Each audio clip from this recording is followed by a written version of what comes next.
जब जब बाबरी मस्जिद का विध्वंस हुआ उसके बाद से जो इस देश के अंदर बहुजन मूवमेंट चले, कैड राइज चले, तो जो बहुजनों ने तो अपने एससी एसटी को समझाया। आज ये जितनी मर्जी घोड़े खोल लें, चाहे पठान का विरोध करना हो, चाहे किसी का विरोध करना हो, एससी एसटी नहीं जाता। इन्होंने यहाँ कुतुब मीनार में गए थे ना, कुतुब मीनार को वो करके और वहां पर विष्णु स्तंभ बनाने, तो वहां पर 20-22 ही लोग थे, नहीं गए एससी एसटी के, क्योंकि एससी एसटी ने कह दिया हम हिंदू नहीं है भाई, हमारा अपना अधिकार है। बाबा साहब डॉक्टर अंबेडकर हमें भारत के संविधान में विशेष स्टेटस दे गए, विशेष अधिकार देके गए, तो हम हिंदू नहीं है। अगर हम हिंदू होते तो देश के संविधान में हमें अलग से ना स्टेटस होता ना अधिकार होते। हिंदू राष्ट्र अर्थात राम राज्य में भाई तुम शूद्र थे, तुम्हारा काम था कि ब्राह्मणों की सेवा करना, उनके अपर कास्ट के खेत आपको जोतने, उनके उनके उनके मवेशी चराना, उनके बच्चों के लिए दूध पहुंचाना, उनकी सेवा करना तुम्हारा एकमात्र लक्ष्य था। और तुम खुद राम बाल को लाने वालों को लाए हो, इसका मतलब हिंदू राष्ट्र में शूद्र शूद्र ही रहेगा, तुम्हें उनकी ना चाकरी करनी पड़ेगी, ये इन्होंने कह दिया। देश की सच्चाई सच छुपने नहीं देंगे। एक बार फिर से नए मुद्दों के साथ आग लग चुकी है। जी हाँ, हम बात कर रहे हैं ओबीसी आरक्षण। जब भी आरक्षण की बात होती है, कहीं ना कहीं देश के तकरीबन 85% लोगों में उबाल आ जाता है। लेकिन आपको बता दें, इस बार उत्तर प्रदेश में ओबीसी का राजनीतिक आरक्षण खत्म कर दिया गया है। निगम चुनाव से पहले हाई कोर्ट का फैसला आया है, जिसमें उन्होंने साफ कर दिया है कि अब ओबीसी को आरक्षण नहीं मिलेगा और तुरंत चुनाव कराए जा सके, ताकि जितनी जल्दी हो सके चुनावों को संपन्न कराया जाए और आरक्षण की प्रक्रिया को रोका जा सके बाकी का। और इसी विषय को लेकर हमारे साथ हैं माननीय अशोक अज्ञानी जी, लगातार बहुजन समाज की आवाज़ को बुलंद करते हैं, सड़कों पर आंदोलन करते हुए दिखाई देते हैं। तो सबसे पहले चैनल पे आपका स्वागत है अशोक अज्ञानी जी। धन्यवाद। ये जो मामला आया है ओबीसी आरक्षण का, देश भर में बवाल है। 54% लोग अब सड़कों पर आते हुए दिखाई दे रहे हैं, आप क्या कहेंगे सर? देखिए, सबसे पहले तो मैं कहूँगा कि ये जो हिंदूवादी सरकार जो हिंदू राष्ट्र बनाना चाहती है और राम को लाने वाले जिनको कि ओबीसी समाज ने सपोर्ट किया था, उत्तर प्रदेश के हस्तिनापुर में हमने भी एक कैंडिडेट लड़ाया था, गुर्जर समाज की एक पार्टी है। तो जब हम गांव-गांव में जाकर के उनसे क्या ओबीसी रिजर्वेशन को बचाने की बात करते थे, उनके अधिकार की बात करते थे, तो ज़्यादातर वो कहते थे हमें तो बाबा जी लाने हैं, हमें आरक्षण और आरक्षण से हमें ज़रूरत नहीं है, हमें तो ज़रूरत ही नहीं है। ये मेरे खुद इस तरह के लोग बोलते थे वहाँ पर, तो मुझे बड़ी तकलीफ होती थी, क्योंकि आज जो मान्यवर विश्वनाथ प्रताप सिंह, जिन्होंने अपनी इस आरक्षण ओबीसी मंडल कमीशन जब लागू किया, मंडल कमीशन को पूरी उन्होंने अपनी सरकार को दांव पे लगाया, अपनी पद प्रतिष्ठा को उन्होंने दांव पे लगाया। आज भी जो अपर कास्ट के लोग हैं विश्वनाथ प्रताप सिंह के नाम से घृणा करते हैं, उस महान आत्मा ने जो अपने अपने इस मंडल कमीशन को, ओबीसी आरक्षण को लागू करके जो तकलीफ सही, अपमान सहा, जो सरकार अपनी गुवाई, उसके बावजूद ओबीसी समाज उसको ले नहीं पाया। लेकिन ओबीसी में दो धड़े हैं। एक धड़ा वो है जो आर्थिक रूप से मजबूत है, जो कहता हमें ज़रूरत नहीं है, उनको राम को लाने वाले लोग चाहिए, उनको हिंदू राष्ट्र बनाना है, उनको मंदिर बनाना है। लेकिन इसी ओबीसी समाज में जो बहुत आर्थिक कमज़ोर हैं, उनमें कुम्हार हैं, उनमें विश्वकर्मा समाज है, और उसमें बहुत सारे मौर्यास भी हैं, और बहुत सारे समाज हैं जो बहुत कमज़ोर हैं, बहुत तकलीफ़ में हैं। उनको जो रिजर्वेशन के जो बेनिफिट मिलने थे, वो बेनिफिट इन्होंने अब पूरी तरह से ख़त्म करवा दिए। क्योंकि देखो, ये इस बार हाई कोर्ट से करवा दिया इन्होंने। अभी इन्होंने ताबड़तोड़ कल एक ओबीसी कमीशन बना दिया यूपी का, जो इनको पहले बनाना चाहिए था, जिससे कि रिजर्वेशन वहाँ पर लाइन अप हो पाता। और दूसरी बात ये कि इस बार तो ये रिजर्वेशन को सुप्रीम कोर्ट में भी योगी जी आए, तो वहाँ पे भी ढाक के 3 पात कुछ मिलना नहीं है।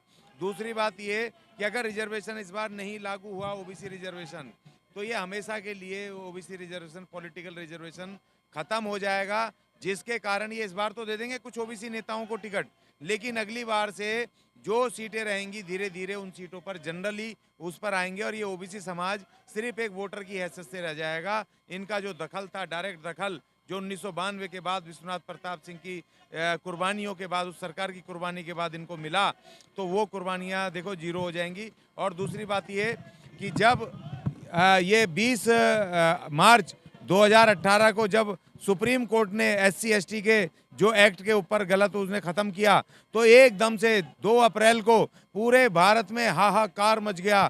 तमाम दलित समुदाय सड़कों पे था और देश की कैबिनेट को मजबूर होकर के दोबारा से उसको रिइंस्टेट करना पड़ा। सुप्रीम कोर्ट के ऑर्डर के बाद दोबारा से उसमें पास करके उसको ज्यों का त्यों उसको पास करना पड़ा, उसको दोबारा से लागू करना पड़ा SC/ST एक्ट को। तो भैया आप तो 52% हो, अभी तक ये दिल्ली की और देश की सड़कें खाली क्यों हैं? तुम्हारा इतना बड़ा कॉन्स्टिट्यूशनल अधिकार खत्म हुआ है और साजिश के तहत खत्म हुआ है। ये सब लोग जानते थे। क्या सरकार नहीं पता था कि वहां पर याचिका लगी हुई है हाईकोर्ट में, इलाहाबाद हाईकोर्ट में? तो अपने बेस्ट से बेस्ट वकील क्यों नहीं उतारे, क्यों नहीं उसकी पैरवी ढंग से करी? और दूसरी बात ये कि जब कमीशन पहले बनना था, OBC कमीशन, जो कि ये जो निकाय चुनाव आ रहे हैं इनमें रिजर्वेशन तय करता, जो उसका पैरामीटर है उसको करने का, तो आपने पहले क्यों नहीं बनाया? अब आप कल आई वॉश करने के लिए आप OBC कमीशन बना रहे हो। तो देखिए मंडल कमीशन, जो मंडल जी थे जिन्होंने पूरे कम से कम 15 साल गांव-गांव जा करके उन्होंने पूरा रिसर्च की और एक मंडल कमीशन दिया था कांग्रेस की सरकारों ने,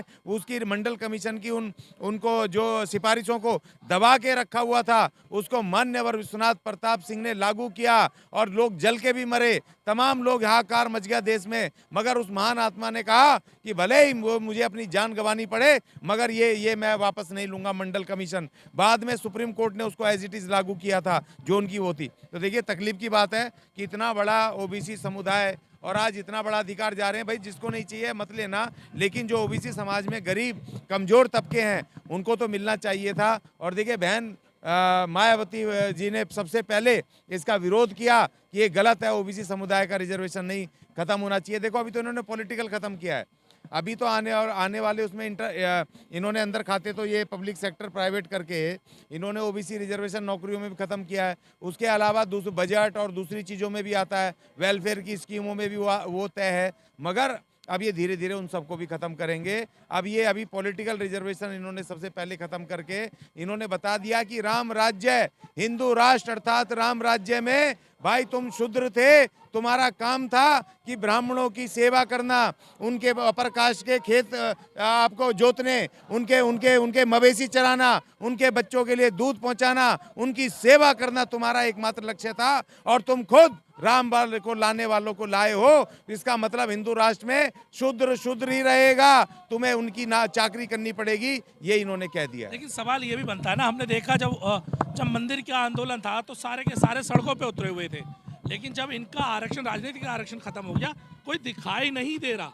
तो इन्हें तो मुझे साफ ये दिखाई देता है कि मंदिर इम्पोर्टेंट है या इनके अधिकार अब इम्पोर्टेंट लग रहे हैं। देखिए इनको तो मंदिर ही इम्पोर्टेंट है ना, क्योंकि पिछले इतने वर्षों से ये मंदिर का आंदोलन ये उनकी ब्राह्मण ठाकुरों की तिलक तराजू और तलवार के लोगों की कितनी जनसंख्या है भाई, और उनके बच्चे कहाँ आते हैं? वो तो पढ़ रहे हैं विदेशों में, वो तो पढ़ रहे हैं हॉस्टलों में, वो तो IAS PCS की तैयारियां में लगे पड़े हैं, वो तो अपने काम में जुटे पड़े हैं। वो जो लड़ाई करवाते हिंदू बना के OBC को ही तो बनाते थे और SC/SC को ST को बनाते थे। लेकिन पिछले 20-25 साल में जब बाबरी मस्जिद का विध्वंस हुआ उसके बाद से जो इस देश के अंदर बहुजन मूवमेंट चले, कैडराइज चले, तो जो बहुजनों ने तो अपने SC/ST को समझाया। आज ये जितनी मर्जी घोड़े खोल लें, चाहे पठान का विरोध करना हो, चाहे किसी का विरोध करना हो, SC/ST नहीं जाता। इन्होंने यहाँ कुतुब मीनार में गए थे ना, कुतुब मीनार को वो करके और वहाँ पर विष्णु स्तंभ बनाने, तो वहाँ पर 20-22 ही लोग थे, नहीं गए SC/ST के, क्योंकि SC/ST ने कह दिया हिंदू नहीं है भाई,